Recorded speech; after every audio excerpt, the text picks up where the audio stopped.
How do I enter monthly bank fees in Zoho Books? Need to record monthly bank fees in Zoho Books? Here's a quick step-by-step guide on how you can do that. So, from your Zoho Books dashboard, go to the Purchases tab, which you'll find at the left side of your screen, and then look for Expenses.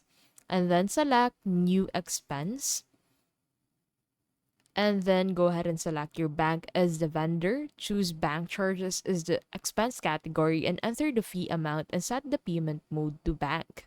Optionally, upload your bank statement or fee notice for record keeping.